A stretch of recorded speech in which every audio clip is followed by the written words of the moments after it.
సంబంధించినటువంటి ఒక రిజర్వేషన్ దానిపైన కొంతమంది ఉన్నతమైనటువంటి పదవిలో ఉండి కూడా మన యొక్క రిజర్వేషన్ను కాలరాయాలని చూస్తున్నారు. దానిపైన రెడ్డి సంఘాలు ఖచ్చితంగా ఎదురు దాడి దిగపోయినా సరే కనీసం వాళ్ళకి సమాధానమైనా చెప్పాలి. 10% రిజర్వేషన్ అనేది 103 రాజ్యాంగ సవరణ ద్వారా కేంద్ర ప్రభుత్వం మోడీ గారి ప్రభుత్వం 103 రాజ్యాంగ సవరణ ద్వారా 15 ఆర్టికల్ 16 ఆర్టికల్ ద్వారా మనకొక 10% రిజర్వేషన్ ను కల్పించారు.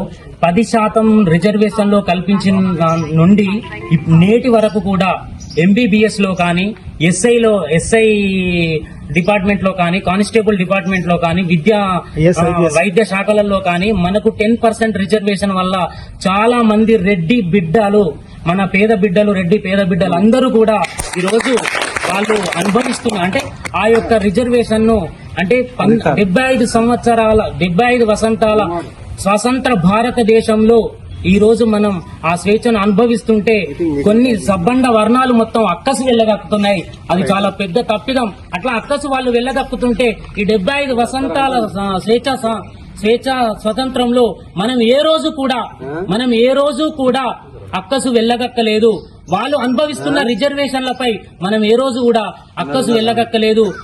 మనకున్నటువంటి బాధలను మనం ఇతరులకు ఎవ్వరికి చెప్పుకోలేదు. కానీ ఈ రోజు మనం 10% అనుభవిస్తున్నామని వాళ్ళు దారుణంగా వాళ్ళు అక్కసు వెళ్ళగక్కడం అనేది సమంజసం కాదు.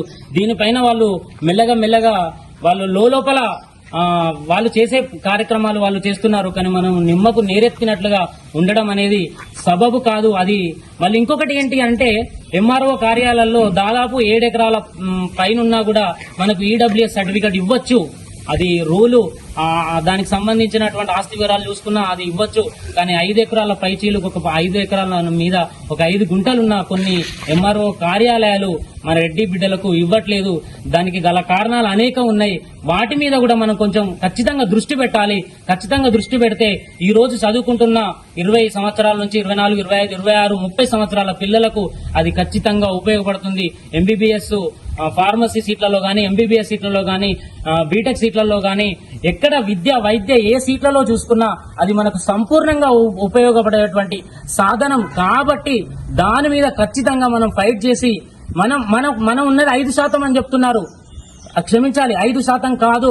మీరు ఎక్కడైనా బల్లగుద్ది చెప్పండి. 78,12,853 మంది ఉన్నాం మనం. తెలంగాణ రాష్ట్రంలో 78,12,853 జనాభా ఉంది. 21.5% జనాభా మన తెలంగాణలో ఉంది అని బల్లగుర్తి చెప్పండి. వాళ్ళు 56% ఉంటే సబ్బండ వర్ణాలు 56%, బీసీ వాళ్ళు 56% ఉంటే మనం 21% ఉన్నాం. తర్వాత 11% ఎస్సీ వాళ్ళు ఉన్నారు. తర్వాత 9% ఎస్టీ మిగతా కులాల వాళ్ళు వర్గాల వాళ్ళు ఉన్నారు. కాబట్టి ఇది మనకు కావలసినటువంటి అది మన హక్కు. రాజ్యాంగం కల్పించిన మన హక్కు. అది మన స్వేచ్ఛ. దాన్ని మనం ఖచ్చితంగా అమలు చేసుకోవాలి.